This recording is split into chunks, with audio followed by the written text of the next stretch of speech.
Good morning, students. Hope all of you are safe and fine at home, enjoying your vacations.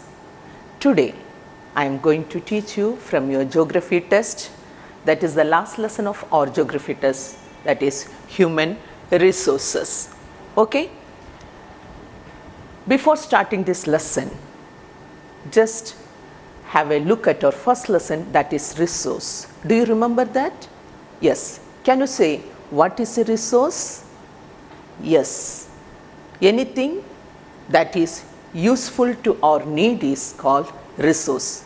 Resources are of three types: natural resource, man-made resource, and human. What is natural resource? Natural resources are those that we get it from nature. For example, land, water, soil, forest, vegetation. These are all natural resources. What is man-made resources? When people use this resource to make building, road and machine, it is called man-made resources.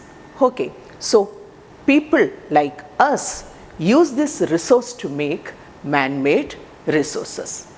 So people of a country is the greatest resource of a country. Nation's greatest resource are the people of that country. In this lesson, we will study about this following: what is human resource, distribution of population, density of population, factors affecting distribution of population, population change, population composition or structure of the population. So, what is human resource? A nation's greatest resource is its people. Nature's bounty or resources or gift significance only when people find it useful. It is people with their demands and ability, they convert these resources into raw material and finished products. Hence, human is the ultimate resource of a nation. Today, we are going to study about human as resource. When people have the knowledge, skill and the technology, they can use the nature to create more resources. Healthy, educated and motivated people develop resource as per their requirements. That is why human beings are a resource. People are human resources. Next, we will study about the distribution of population. तो अभी हम लोग देखें, एक राष्ट्र का सबसे महत्वपूर्ण संसाधन उस राष्ट्र का लोग होता है. जो प्रकृति की देन है वो तभी महत्वपूर्ण होता है जब वो लोगों के लिए उपयोगी होता है. लोग अपनी बुद्धि और आवश्यकता के अनुसार इन संसाधनों को अपनी आवश्यकता के अनुसार रूपांतरित करते हैं. ठीक है, तो अभी हम लोग पढ़ेंगे डिस्ट्रीब्यूशन ऑफ पॉपुलेशन. पॉपुलेशन, किसको हम पॉपुलेशन कहते हैं? People living in a country its population. Okay, and the way in which people are spread across the earth surface is known as the pattern of population distribution. Population distribution के बारे में हम लोग पढ़ने से, जैसा हम लोग दूसरे संसाधन के बारे में पढ़े, एज वी स्टडीड दैट जो दूसरे जो रिसोर्सेस जैसा मिनरल्स है, ये भी क्या है, एक जैसा सब जगह पर डिस्ट्रीब्यूट नहीं है, कहीं पर ज़्यादा है कहीं पर कम है. द सेम वे पॉपुलेशन भी क्या है, सब जगह पर अर्थ के सरफेस पर एक जैसा डिस्ट्रीब्यूट नहीं है, एक जैसा नहीं है. ठीक है, तो and the way in which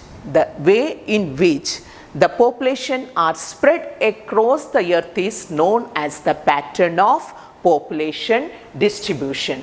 Pattern of population distribution क्या है? In the way which in the way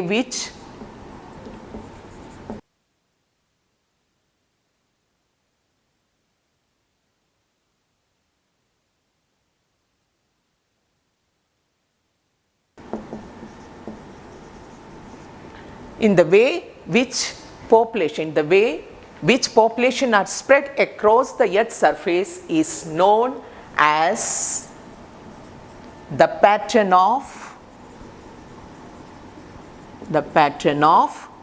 population distribution. Okay, in the way which population are spread across the earth's surface is known as the pattern of population distribution. And the distribution of population in the world are extremely uneven, एक जैसा नहीं है. तो population कैसा ये divide है, कैसा ये spread है, इसके बारे में हम लोग पढ़ेंगे. First, 90% of the world's population is live in 10% of the land. Okay, 90% of population कहाँ पर है? Only 10% of the land में है. वर्ल्ड अर्थ सरफेस का 10% ऑफ लैंड में 90% ऑफ पीपल रहते हैं. एंड सेकेंड फैक्टर है इसका, it is not even, it is uneven. Uneven का मतलब है कि कुछ एरिया जो है बहुत ज़्यादा क्राउडेड है, बहुत सारे जगह जो है बहुत ज़्यादा क्राउडेड है और बहुत जगह जो है विरल है. Some places are over crowded and some places are less crowded. मतलब कोई क्षेत्र में बहुत ज़्यादा पॉपुलेशन रहता है और कोई क्षेत्र में कम पॉपुलेशन रहता है. ओवर क्राउडेड प्लेसेस में जो एग्जाम्पल है उसके एग्जाम्पल है south and south east Asia, Europe and North Eastern North America. Okay, जो ओवर क्राउडेड यानी कि जहाँ पर ज़्यादा पॉपुलेशन है वो कहाँ पर है? South and south east Asia है, यूरोप है and north eastern north America है. और नेक्स्ट है कि people likes to live in plain areas. Plain area में वो रहना पसंद करते हैं, नॉट इन लैटिट्यूड एल्टीट्यूड. जो माउंटेन एरिया है या डेजर्ट है, ट्रॉपिकल डेजर्ट है या डेंसली जो फॉरेस्ट है वहाँ पर रहना पसंद नहीं करता है. People like to live in plain areas. And next factor इसका है 75% of the world's population. Okay, 75% of the world's population that live in 2 continents, that is Asia and Africa. 75% of world's population that live in Asia and Africa. ठीक है, ये 2 continent में रहता है 75% of the people. और हम लोग देखते हैं कि most of the people live in the north of the equator. Equator के नॉर्थ, इक्वेटर कहाँ पर? 0 डिग्री, ये नॉर्थ और ये साउथ है. तो हम लोग देखते हैं कि most of the people live on the northern part of the globe, और द इक्वेटर के नॉर्थ में रहते हैं दैन द साउथ. साउथ में रहते हैं, उससे ज़्यादा कहाँ पर रहते हैं? द नॉर्दर्न पार्ट में रहते हैं. And 60% of world's population lives in 10 countries. ठीक है, 60% ऑफ जो वर्ल्ड पॉपुलेशन है वो वर्ल्ड का 10 countries में ज़्यादा रहते हैं. ये है वर्ल्ड का जो डिस्ट्रीब्यूशन है, पॉपुलेशन डिस्ट्रीब्यूशन का. ये जब हम लोग पढ़ते हैं तो इसका ये है the population living in a country is population and the way in which people are spread across the earth surface is known as the pattern of population distribution. और ये पॉपुलेशन डिस्ट्रीब्यूशन भी क्या है? इसके आधार पर है. 90% of population lives in only 10% of the earth surface. Okay, land में रहता है 90%. Okay, and it was uneven है. अनइवन है, सब जगह एक जैसा नहीं है. कहीं पर ओवर क्राउडेड है, बहुत ज़्यादा पॉपुलेशन है, और कहीं पर बहुत कम है, विरल मात्रा में पाया जाता है. और जो सबसे ज़्यादा जो कंट्री जहाँ पर है वो है south and south east Asia, Europe, north east and north America. और हम लोग देखें, हम बताया कि मोस्टली जो पीपल है वो नॉर्दर्न हेमिस्फीयर यानी कि इक्वेटर के नॉर्दर्न प्लेस में ज़्यादा रहता है साउदर्न प्लेस से भी। और है 75% people lives in 2 continents, that is Asia and Africa. और 60% ऑफ जो वर्ल्ड्स पॉपुलेशन है वो that lives in 10 countries of the world. आप आपके टीवी स्क्रीन में देख लीजिए, अभी आपको बताते हैं तो इससे आपको पता चल जाएगा। देखिए, ये है world population of the by continent, हर एक continent. How many continents are there, you know, okay. तो 7 कॉन्टिनेंट है। आप देखिए जो परसेंटेज हर एक कॉन्टिनेंट में रहता है वो देखिए, एशिया में 61% है, यूरोप में 12% है, अफ्रीका में 13% है, साउथ अमेरिका में 8% है, नॉर्थ अमेरिका में 5% है, Australia, New Zealand and the Pacific island में 1% पीपल रहता है। तो ये है कॉन्टिनेंट। कॉन्टिनेंट का जो डिस्ट्रीब्यूशन है, पॉपुलेशन डिस्ट्रीब्यूशन इस तरीके से है। और जो 10 the world's most populous country, that is 10 countries में जैसा मैंने बताया वो है। तो आपको मालूम होना चाहिए कि वर्ल्ड का सबसे ज़्यादा पॉपुलेशन कहाँ पर है, चाइना में है, चाइना। उसके बाद इंडिया का है, ठीक है। तो first China, then India, USA, Indonesia, Brazil, Pakistan, Nigeria, Bangladesh, Russia and Japan. ये 10 कंट्रीज है जो most populous in the world.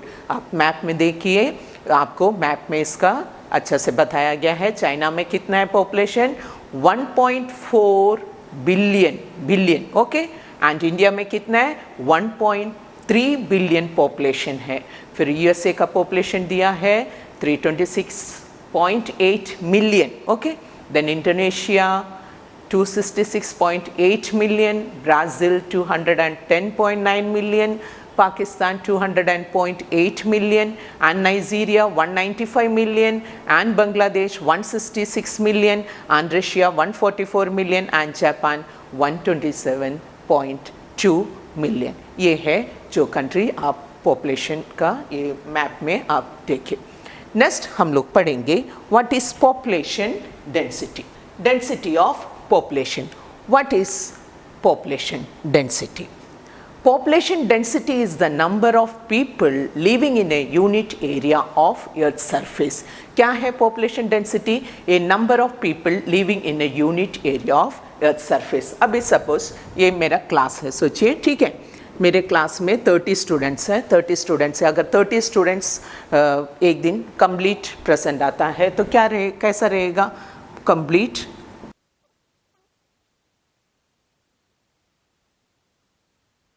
बहुत क्राउडेड रहेगा ना, बहुत क्राउडेड रहते हैं। अगर सपोज एक दिन 25 जन एब्सेंट हुआ, सिर्फ 5 जन आए, तो कैसा लगेगा वो class? It was empty.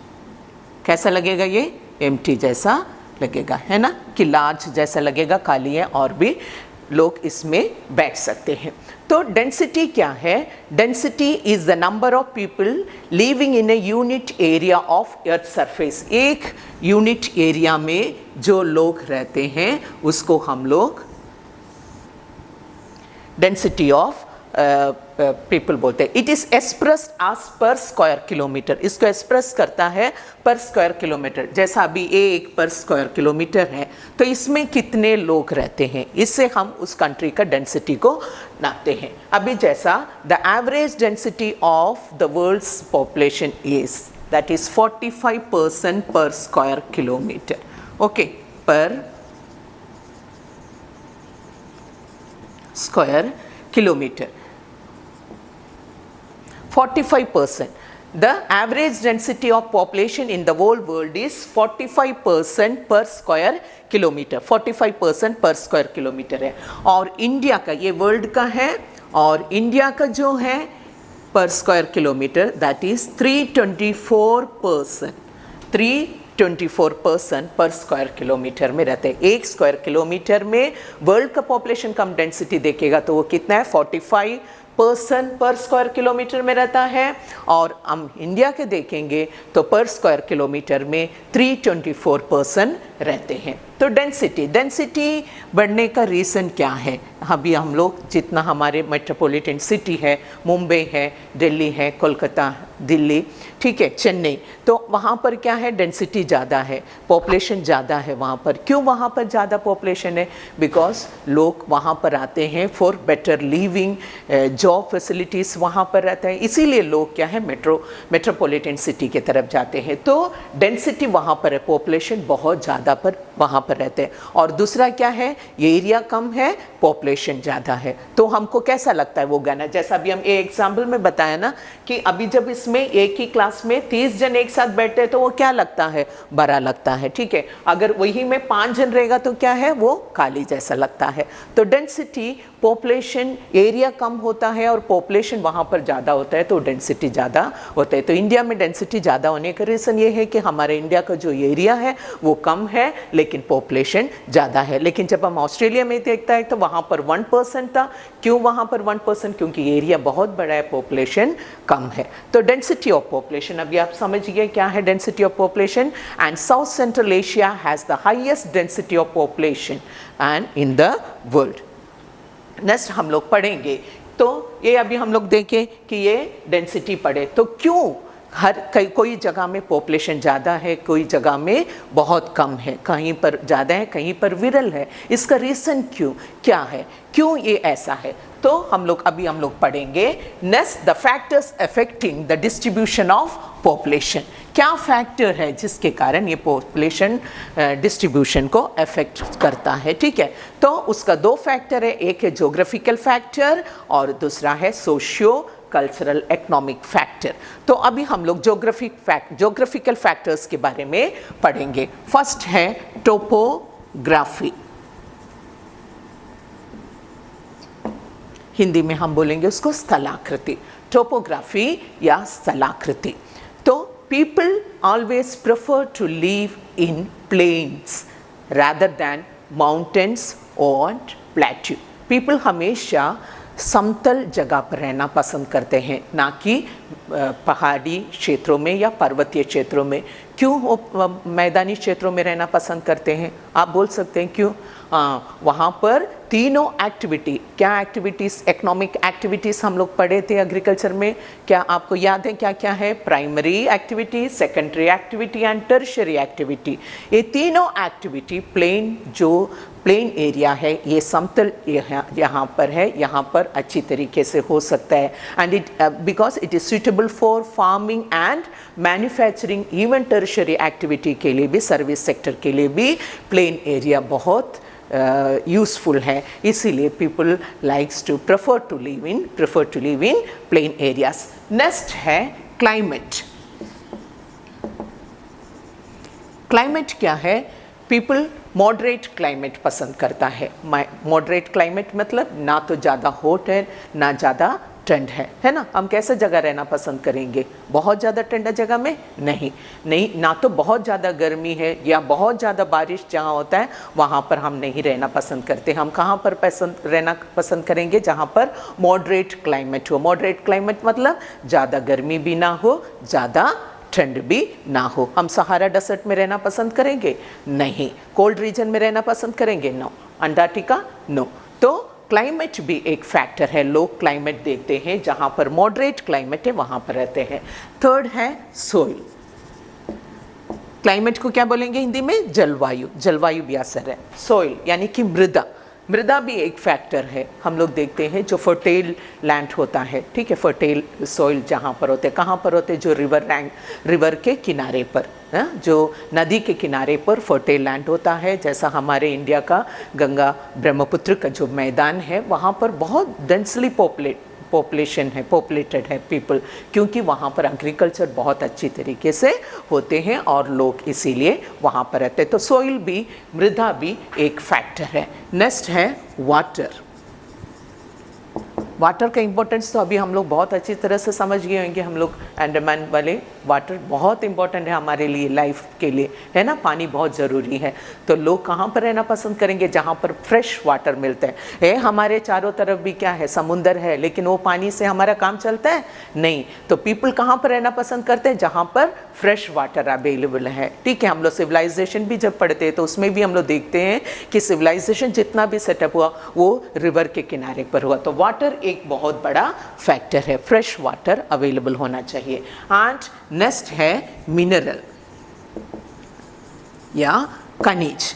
Mineral भी एक फैक्टर है। मिनरल किस तरीके से फैक्टर है? जब हम जहाँ पर खनिज ज़्यादा मात्रा में मिलते हैं तो लोग वहाँ पर जॉब अपॉर्चुनिटीज़ ज़्यादा होते हैं, तो लोग वहाँ की तरफ जाते हैं, ठीक है।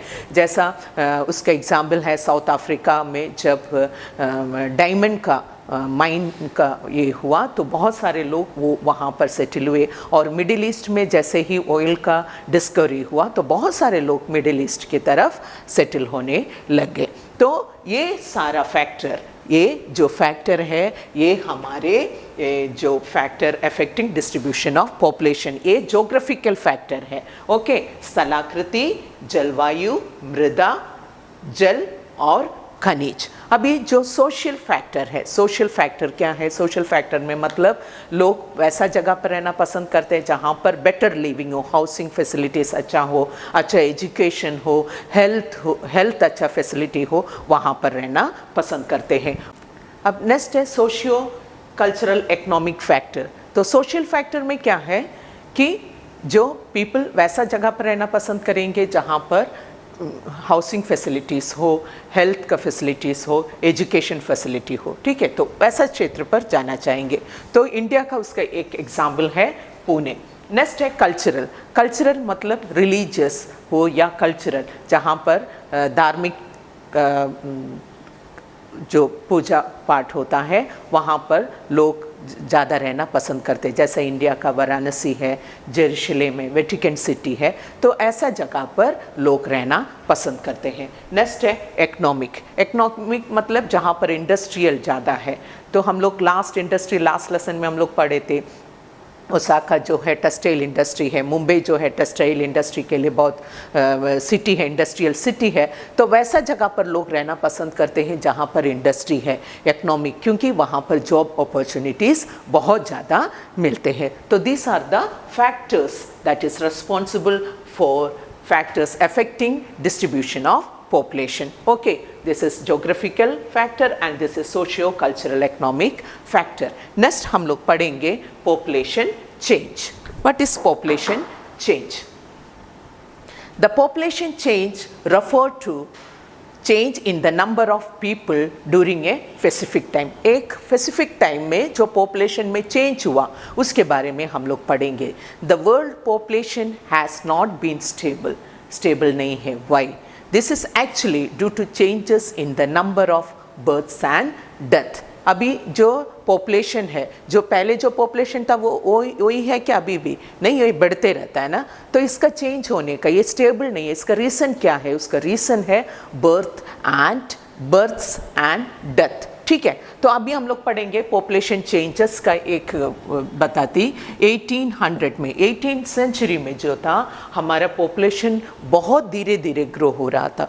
बर्थ तो था, ठीक है, अभी हम बताया कि क्या है, बर्थ एंड डेथ, ये दो रीज़न है जो पॉपुलेशन जिससे चेंज होता है, ठीक है। और भी है बताएगी। तो 1800 में क्या था, हमारा पॉपुलेशन बहुत धीरे धीरे से ग्रो हो रहा था। इसका रीज़न क्या था? बर्थ हो रहा था लेकिन फिर भी पॉपुलेशन धीरे बढ़ रहा था, क्योंकि इसका रीज़न था डेथ बहुत ज़्यादा हो रहा था। क्यों डेथ हो रहा था? उसका रीज़न है lack of health facility and non availability of food. Okay, lack of health facilities and non availability of food, जिसके कारण डेथ रेट बहुत ज़्यादा हो रहा था। बर्थ रेट होने के बावजूद भी डेथ के कारण पॉपुलेशन बहुत धीरे धीरे बढ़ रहा था।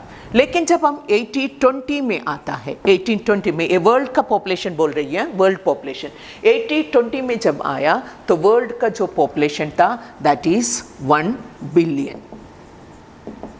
Okay, 1 billion population.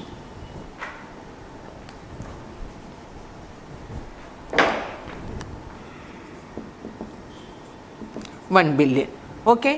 फिर जब 1970 में, ओके, 1970 में जब आया तो ये हो गया 3 बिलियन वर्ल्ड का पॉपुलेशन, ओके, 3 बिलियन हो गया, यानी कि बहुत ज़्यादा हो गया। और 1999 में जब आया तो ये 6 बिलियन हो गया, यानी कि डबल हो गया। व्हाट इज़ द रीज़न, क्यों ये इस तरह हुआ?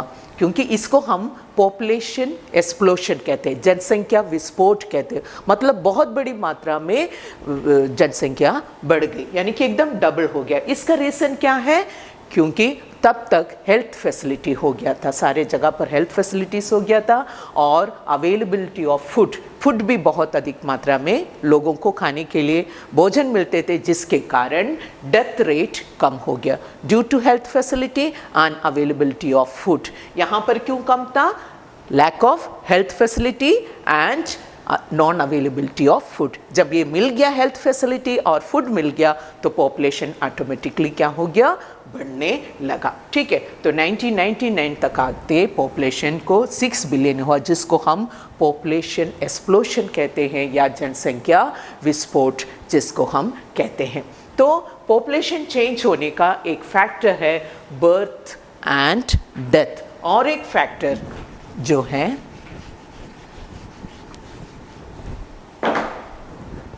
बर्थ, डेथ एंड नेक्स्ट है migration, okay. Birth, death and migration. अभी हम बर्थ रेट निकालते हैं, कैसा एक कंट्री का बर्थ रेट निकालते हैं, ठीक है। अभी जैसा सपोज ये एक कंट्री है, ठीक है, एक कंट्री है, यहाँ पर 1000 लोग रहते हैं, ठीक है, 1000 लोग रहते हैं। अभी इस कंट्री में अगर 50 न्यूबॉर्न बेबी हुआ, 50 बच्चों का जन्म होता है, ठीक है, 1000 पीपल में 50 बच्चे जन्म लेता है, तो यहाँ का बर्थ रेट कितना हुआ? ये बर्थ है, ठीक है, बर्थ 50। और वही कंट्री, यानी कि ये वही कंट्री में 1000 लोग में अभी डेथ होता है 10, ठीक है, डेथ होता है 10। ये डेथ है और ये बर्थ है, ठीक है। तो कितना हुआ वहाँ पर? डेथ 10 हुआ, बर्थ कितना हुआ? 50 हुआ। तो जो नेचुरल ग्रोथ रेट है, जो ग्रोथ वहाँ पर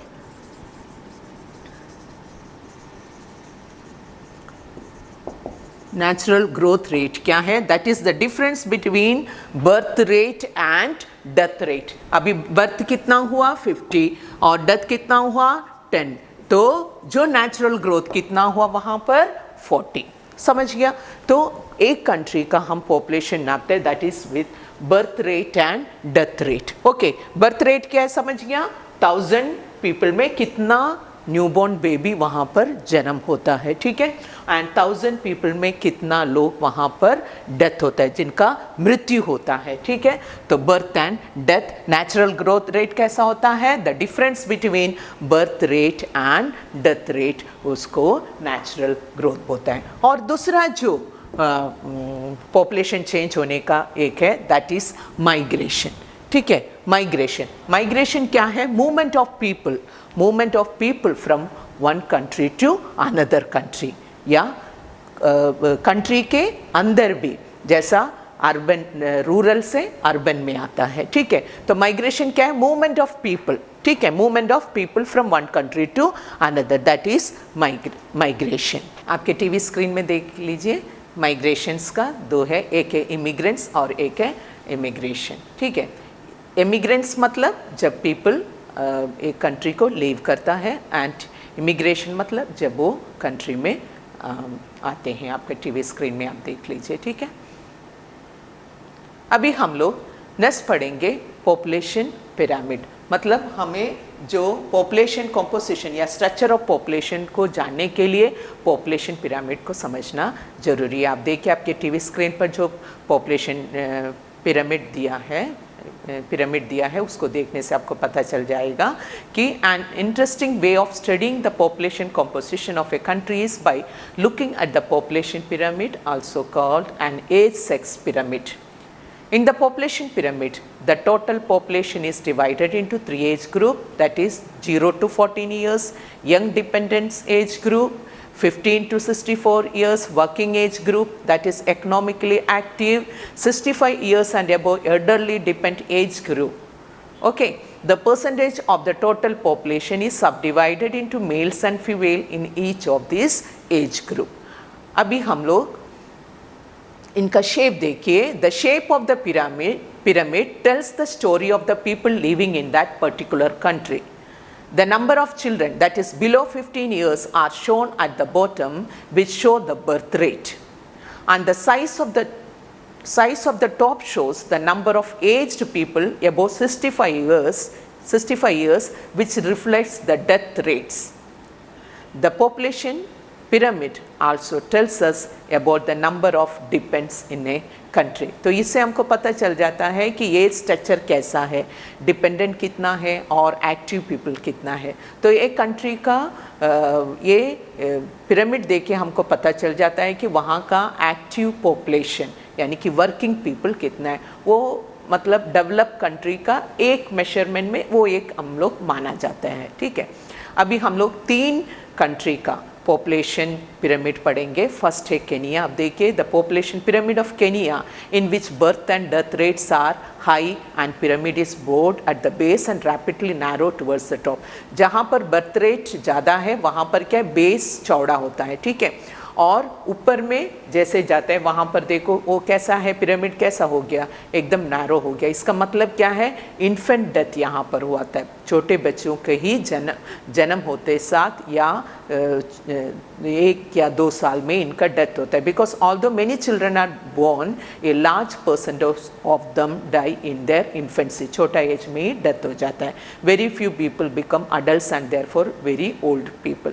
तो ये क्या दिखाता है कि वहाँ का हेल्थ फैसिलिटीज़ बहुत कम है, जिससे बच्चे जन्म होते या 2-3 साल में उनका डेथ हो जाता है. अभी हम इंडिया का देखेंगे. इंडिया का पिरामिड में देखो, 2 जो पिरामिड है, जो बेस है वो ब्रॉड है, और एक्टिव पॉपुलेशन में भी देखो वो थोड़ा ब्रॉड है, चौड़ा है. यानी कि इनका मतलब क्या है, इन्फेंट जो बच्चों का जो डेथ रेट है वो कम है, लेकिन ओल्ड पीपल आते आते डेथ होता है. The population pyramid of India is broad at the younger age group and the working age group because of the infant mortality rate is low. बच्चों का जो मृत्यु होता है वो बहुत कम है because of health facility.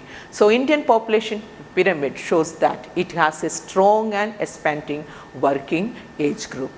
Next है जापान का population pyramid of Japan. In Japan, the population pyramid is narrow at the base, which shows low birth rates and large number of people reach old age, hence widening the working age group, which shows low death rate. Base भी क्या है, संग्रह है, ज़्यादा चौड़ा नहीं है, ज़्यादा बोर्ड नहीं है. इसका मतलब क्या है, बर्थ रेट कम है, और जो बर्थ रेट है, बर्थ होता है वो ओल्ड एज तक पहुंचता है. ठीक है, तो वर्किंग पीपल क्या है यहाँ पर ज़्यादा है. तो ये तीनों जगह का पॉपुलेशन पिरामिड हमें बताता है कि वो कंट्री कितना डेवलप है.